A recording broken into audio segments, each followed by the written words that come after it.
और आज उपस्थित हैं जनपद गोरखपुर यानी माननीय मुख्यमंत्री योगी आदित्यनाथ जी के गृह जनपद में। और यहाँ भी चुनाव की प्रक्रिया देखने को मिल रही है। नगर निकाय की चुनाव की प्रक्रिया इन दिनों उफान पे है। प्रत्याशी अपने एजेंडे और मुद्दे के साथ नगर पंचायत यानी नगर क्षेत्र वार्ड संख्या में भ्रमण करने का काम कर रहे हैं, जनता को बताने का काम कर रहे हैं, लुभाने का काम कर रहे हैं। और इसी क्रम में हम उपस्थित हैं वार्ड संख्या 37 में और आज हमारे साथ जुड़ चुकी हैं संदीपा श्रीवास्तव। हम इनसे बात करेंगे और जानने का प्रयास करेंगे किन मुद्दों और किन मंसूबे के साथ अपने वार्ड संख्या में चलने का काम कर रही हैं। और पहले बात करने से पहले मैं बता दूं कि अभी पीएम स्वनिधि योजना चल रही है, जो कोरोना काल में जिन ठेले रेडी वाले की दुकान ठप हो गई थी, बंद हो गई थी, उन्हें फिर से पुनः जारी करने के लिए उन्हें एक प्रोत्साहन राशि दिया जा रहा है, जिसमें मैडम बहुत ही बढ़ चढ़ कर हिस्सा ले रही हैं, लोगों को इसकी लाभ दिलाने की प्रयासरत है अपने वार्ड संख्या की लोगों को। बहुत बहुत स्वागत नेताजी, कैसे हैं? मैं संदीपा श्रीवास्तव, भरवलिया वार्ड नंबर 37 की पार्षद पर प्रत्याशी। आप सभी को नमस्ते। नेताजी, बात करने से पहले हम जानेंगे जो कि आपने लिखा है पीजी राजनीति शास्त्र। जी जी। बहुत ही खुशी की बात है, बहुत ही गर्व की बात है। राजनीतिक क्षेत्र में देखा जाता है जहाँ तक कि लोग बहुत कम पढ़े लिखे लोग आते हैं और राजनीतिक क्षेत्र में आके अपनी बातों को रखते हैं और उनका भी स्वागत होता है, लेकिन जो पढ़े लिखे लोग मिलते हैं तो बहुत ही अच्छी बात और बहुत ही खुशी होती है कि पढ़े लिखे लोग जिस सेक्टर से आते हैं, राजनीतिक शास्त्र से आप हैं और राजनीति करने भी आ गई हैं। तो जब आप पढ़ाई कर रही थी तो क्या लग रहा था कि राजनीति करेंगी? जी, पढ़ाई मैं कर रही थी तो वकील बनने का मेरा सपना था। फिर पॉलिटिक्स भी इसीलिए लिए कि कुछ इसी लाइन में आने का सोचे ही थे। जी। तो आज आप जो जिस क्षेत्र में आपने पढ़ाई किया उस क्षेत्र में आज राजनीति करने के लिए आई है, कैसा लग रहा है आपको? जी, बहुत अच्छा लग रहा है कि जो सोचे थे वो कहीं ना कहीं से शुरुआत हो ही गया है। जी। इस समय मैडम आप नगर वार्ड में भ्रमण कर रही हैं, हमें लगता है कि आप डूर टू डूर जाके विजिट भी कर ली होंगी, पूरे नगर वार्ड की जनता के बीच में गई भी होंगी और यहाँ की लोगों से मिल भी ली होंगी। मैं आपसे जानना चाहूँगा कि आप नगर वार्ड संख्या 37 में जब भ्रमण कर रही हैं तो क्या क्या समस्या देखने को आपको मिल रहा है? सबसे बड़ी समस्या तो जल भराव वाला है। जी, तो सबसे पहले उसी समस्या को दूर करने की कोशिश कर रहे हैं। जी। मैडम, आपका मैनिफेस्टो देखा गया तो बहुत ही लंबा चौड़ा, बहुत प्रभावशाली दिखा। आपके एजेंडे में है जो एजेंडे होने चाहिए, जल भराव, साफ सफाई, पंचायत भवन को लेकर देखिए, रोजगार की बात कर लिया जाए, महिलाओं को रोजगार देने की बात कर ली जाए, जलाशय को साफ सुंदरीकरण करने के लिए सोचा जाए, नगर वार्ड में एक पार्क होना चाहिए, उस सारे एजेंडे में आपने बखूबी दर्शाया है। तो मैं आपसे जानना चाहूंगा मैडम, ये चुनावी वादे हैं या फिर धरातल पे भी दिखेंगे? नहीं सर, धरातल पर भी वो दिखेंगे, क्योंकि वो हम लोग एकदम बस हम लोग पार्षद पद के लिए इसीलिए खड़े हुए हैं कि ये सब चीज़ हम लोग शुरुआत करना चाहते हैं कि गोरखपुर में 80 वार्ड है, तो अपने वार्ड को अच्छा बनाने की कोशिश करना चाहते हैं कि नंबर 1 पे हो। जी। ये भी है कि आदर्श वार्ड संख्या, आदर्श वार्ड बनाने के प्रयास में आप हैं। और मैडम, ये है कि आप देखा गया कि आप एक महिला प्रत्याशी हैं और देखा जा रहा है कि वार्ड में बहुत सारे पुरुष प्रत्याशी हैं, दमदार प्रत्याशी है, मैंने एक तरह से कह लिया जाए। तो क्या आप एक महिला हो के क्या टक्कर दे पाएंगी इन प्रत्याशियों का? जी, महिला कहीं से तो कोई कम नहीं है। हर जगह आपको महिला देखने को मिलेगी, हर जगह, हर विभाग में आपको महिला, आर्मी में और कचहरी में, डॉक्टर, इंजीनियर, तो फिर इसमें भी है ही। हाँ, मैं यही जानना चाह रहा था, महिला किसी से कम नहीं है। महिला हर एक क्षेत्र में देखा जाता है और महिला अपनी प्रतिभा को निखार रही है, महिला अपने हक और अधिकार, और महिला आज ट्रेन कह लिया जाए, हवाई जहाज कह लिया जाए, और राजनीति में तो बहुत अरसों से महिलाओं का बहुत ही कद्र रहा, जगह रहा, और महिलाओं ने बहुत ही क्रांति किया, महिलाओं ने बहुत ही बदलाव किया। तो राजनीति में भी आप आ गई हैं, तो क्या लग रहा है महिला आपके साथ कितनी जुड़ रही हैं? पूरा सपोर्ट है। जी। ये अभी आप पता चला कि आप रेडी खोमचे वाले के लिए भी कुछ कर रही हैं। जी। कैसा क्या कार्य है? जी, तो सर हम लोग ये योजना 15 तारीख तक का है। 15 नवंबर? जी, 15 नवंबर लास्ट डेट है। तो कोरोना में जिसका भी लॉस हुआ था ये ठेले वालों का, तो वही हम लोग वहाँ जा करके उनको सूचित किया जा रहा है और वहाँ पहुँचाया भी जा रहा है। वहाँ ले करके हम लोग, नगर निगम लेके हम लोग जा भी रहे हैं। जी, और वो 10,000 लोगों तक पहुँच जाए जी। यानी कि जो जो निधि मिल रही है, सरकार की योजना जो मिल रही है कि लोगों को, उन लोगों तक पहुंचे और फिर से अपना रोजगार शुरू करें, तो बहुत ही अच्छा कार्य है सरकार के द्वारा। सरकार को भी धन्यवाद देना चाहिए कि इस तरह की सोच रखती है, जो भी कोरोना काल में जिनके भी हर एरिया में वो कर रहे हैं, ऐसा नहीं कि बस भरवलिया में। हम लोग कजाकपुर हुआ, भरवलिया, मनहाट, सिंदुली बिंदुली, और अभी हम कल मंदिर गए थे, और वो एरिया हम लोग का नहीं था, जंगल कौड़िया, लेकिन वहाँ भी हम सारे ठेले वालों को ये चीज़ बताए हैं, सब कुछ बताएं क्या क्या कैसे कैसे करना है, कैसे फॉर्म भरिए, नगर निगम जाइए। वहाँ भी, जबकि वहाँ हम लोग का कोई वोट नहीं है, लेकिन हम चाहते हैं कि जनता को लाभ मिले। यानी कि किसी भी तरह से हो, लेकिन समाज सेवा हो, बहुत ही सराहनीय कार्य है। और मैं बता दूं कि उन जो इस तरह के व्यवसायी हैं बेचारे, ठेले खोमचे पे जो भी अपनी रोजगार करते हैं, तो शायद इतनी योग्यता नहीं रहती है कि जान पाते हैं, उन वो भी पैसे के भी कह लिया जाए तो लूट को घूस और लूटखोरी में चले जाते हैं, पहुंच ही नहीं पाता। उस उन्हें लूट लिया जाता है, एक तरह से कह लिया जाए तो इस तरह के लोगों को आप जो जानकारी दे रही हैं, इसके लिए मैं धन्यवाद देना चाहूंगा आपको कि आप इस तरह की बात को, इस तरह की सोच रखती हैं कि लोगों को सरकार की जो योजना है उन लाभार्थियों तक पहुंचे जो उसके काबिल है। ये पानी तो भरा हुआ था सर, यहाँ जल जमाव हुआ था 2 साल पहले, ये पंचवटी नगर में।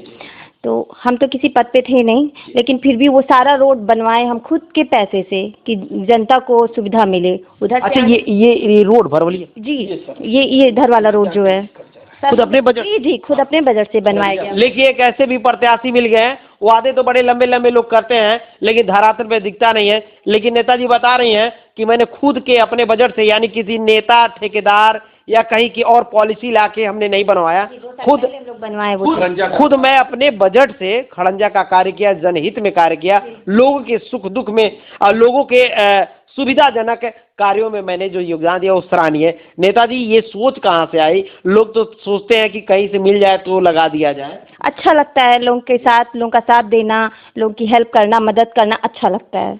आपने इतनी बड़ी कार्य किया, यानी रोड बनवाना बहुत ही बड़ी बात होती है, नेताजी लोग तो वादे पे ही रह जाते हैं। आपने इतना बड़ा कार्य किया, इस समय आप एक प्रत्याशी हैं, उसका कुछ लाभ देखने को मिल रहा है आपको? जनता आपके साथ आ रही है? जी एकदम लाभ है, एकदम पानी से बहुत ज़्यादा पूरा जल जमाव, घुटने तक का पानी था। लोग, औरतें, बच्चे स्कूल आते थे उसी रास्ते, बच्चों को गोदी में लेकर के, औरतें दो हमारे भी बच्चे यहीं पढ़ते हैं, हम बच्चों को छोड़ने ले आने, मतलब ले जाने का काम करते, देखते थे औरतें आती थी दो बच्चों को लेकर के स्कूल, और इतने इतने पानी में, एक हाथ में बैग है, एक हाथ में बच्चा है, तो वो काम हम करवाएं। चलिए, इसके लिए धन्यवाद नेताजी। वादे नहीं करके दिखाना बहुत बड़ी बात होती है। धरातल पे आपने जो कार्य किया, कहीं ना कहीं इसका आपको लाभ मिलना चाहिए। और नेताजी, हम बात करेंगे, आप इतनी पढ़ी लिखी हैं, वेल एजुकेटेड हैं, और एक तरह से कह लिया ग्रेडी भी हैं, और तो राजनीतिक क्षेत्र में क्यों आ रही हैं आप? सर, ये मेरा शुरू से ये अच्छा लगता था और ये सपना था एक तरह से। और भरवलिया की दुर्दशा भी कुछ ऐसी ही है कि यहाँ 4 महीने का जल जमाव ही रहता है। जी, यानी कि आप युवा भी बेरोजगार हैं, कोई व्यवस्था नहीं है, मच्छरों का कोई छिड़काव नहीं है, दवा का कोई छिड़काव भी नहीं है, कुछ भी नहीं है, कभी एक दिन के लिए भी नहीं हुआ, लोग आए गए पर कभी कुछ नहीं हुआ। जी, ये सारी सुविधाएं देखते हुए कि चलो कुछ सुविधा मिले जनता को। जी, यानी कि जो नगर में विकास नहीं हुए हैं, उसको कहीं ना कहीं लेके आपको टीस है कि ये व्यवस्था होनी चाहिए। युवाओं के रोजगार की बात कर लिया जाए तो रोजगार की व्यवस्था होनी चाहिए, साफ सफाई होनी चाहिए, रोड का निर्माण होना चाहिए। तो इसी सभी मुद्दों को लेकर आप चुनाव लड़ रही हैं। एक एजेंडे में आपका है कि महिलाओं को भी रोजगार मिले, एक कैसे मिलेगा मैडम?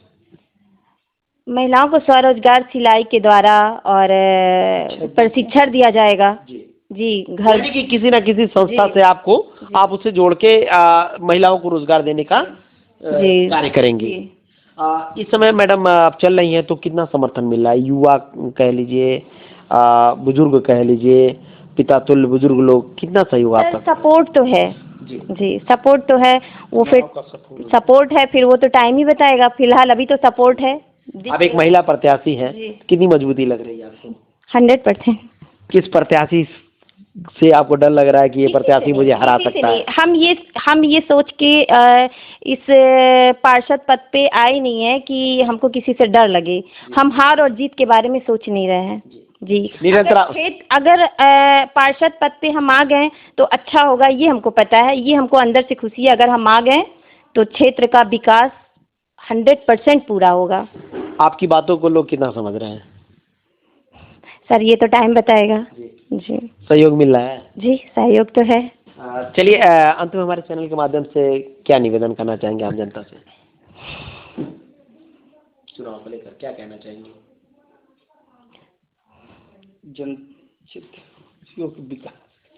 बोलो। जनता में वोट करें। जी, जनता हमें वोट दे और एक बार हमें इस काबिल बनाए कि हम लोगों की, अपने क्षेत्रवासियों की सारी जो दुविधा है उसको दूर कर सकें, क्षेत्र का विकास कर सकें। सर आप क्या कहना चाहेंगे? चूंकि आपकी मैडम जी, आपकी मैडम यानी धर्मपत्नी जी चुनाव में आ रही हैं, तो कैसा लग रहा है आपको? लग रहा है चुनाव कुछ टफ है, या फिर लग रहा है कि चुनाव आप लोग निकाल पाएंगे? नहीं सर, टफ तो है सर, लेकिन महिला प्रत्याशी हैं और अच्छे विचारों के साथ वो लड़ रही हैं। क्षेत्र के विकास ही मुद्दा है उनका, इसलिए लग रहा है सर कि अभी तक जितनी प्रत्याशी हैं किसी ने विकास के मुद्दे पर कोई बात नहीं की, कुछ नहीं कहा कि हम ये विकास के मुद्दे पर उन्होंने कोई बात नहीं की, कोई उन्होंने बताया नहीं। तो महिला प्रत्याशी होने के नाते हमको लग रहा है कि ये जीतेंगी और विकास के काम को अग्रसर आगे बढ़ाएंगी, बहुत तेजी के साथ हुआ। और जितने वादे किए हैं पूरे वादे को निभाया जाएगा। हर युवाओं को रोजगार दिया जाएगा, महिलाओं को स्वरोजगार की ट्रेनिंग करके इनको लोन की सुविधा उपलब्ध करा के उनको स्वरोजगार दुकान या अपना बिजनेस स्थापित करवाया जाएगा। और युवाओं को तकनीकी प्रशिक्षण देकर, पढ़े लिखे युवाओं को तकनीकी प्रशिक्षण देकर उनको गीडा में, इंडस्ट्रियल एरिया में इनको जॉब लगवाया जाएगा। किसी को बेकार नहीं रहने दिया जाएगा, किसी भी युवाओं को।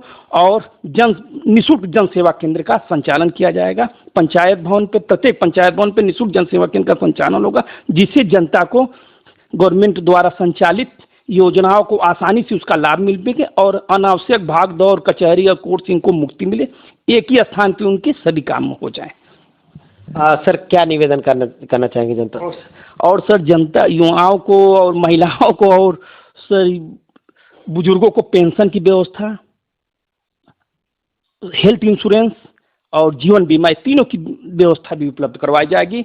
और घर घर कूड़ा उठाने की व्यवस्था की जाएगी, वहाँ को रोजगार दिया जाएगा। और सर विकास के काम अब आबाद गति से आगे बढ़ाने की पूरी कोशिश होगी। जल निकासी के लिए, जो जल भराव हो रहा है उसके लिए जनरेटर लगवा के क्षेत्रों में पानी को पाइप के द्वारा नालों में मिलवाया जाएगा, जिससे पानी तुरंत निकल जाए। अभी तक जनप्रतिनिधि ने ऐसा कुछ नहीं किया, आगे अब किया जाएगा। सबसे बड़ा तो सर यहाँ है ये भरवलिया जो पोखरा है सर, ये रोड और पोखरा दोनों टच है, दोनों में कोई रेलिंग नहीं है, कोई लाइन नहीं है। यहाँ बहुत बार एक्सीडेंट हुआ है, लोग पोखरे में गिर गए। अभी इस बार ही बरसात में ये प्रॉब्लम हुई है। तो सबसे पहले तो पार्षद होने के बाद सर वहाँ तो एक पुलिया तो बनाना अति आवश्यक है। चलिए, नेताजी बता भी दी कि अगर हम यहाँ के पार्षद होती हूँ तो पहला कार्य जो होता है वो पुलिया बनाना होगा जो तालाब के बगल में है।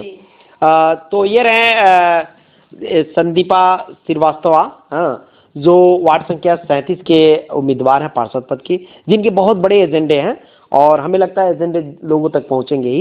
इनके एजेंडे में वो सारी चीज़ों को दर्शाई गई है जो वाकई में वार्ड संख्या 37 की जेन्युइन मुद्दा है। युवाओं के लिए है, बेरोजगारों के लिए है, महिलाओं के लिए है, बुजुर्गों के लिए है, विधवाओं के लिए है। यानी कि जो कह लीजिए, जो योजना होनी चाहिए, जो एजेंडा होनी चाहिए, सारे एजेंडे को बखूबी दर्शाया गया। पीछे भी एजेंडा आपको दिखाई दे रहा होगा और पैम्पलेट पे भी आपको एजेंडा मिलेगा। तो ये रही नेताजी आज जो अपने एजेंडे को लेकर चर्चा की। और मैं चाहूँगा कि नेताजी के लिए जरूर अपने कमेंट बॉक्स में अपनी राय रखें कि नेताजी कैसे हैं, वाकई में एजेंडा जो है धरातल पे दिखेगा या चुनावी मुद्दे ही बन के रह जाएंगी, या नेताजी कैसी हैं, नेताजी चुनावी वादा कर रही हैं या वाकई में चुनाव जीतने के बाद इस पर कार्य करेंगे। नेताजी के लिए जरूर अपनी कमेंट रखें। तो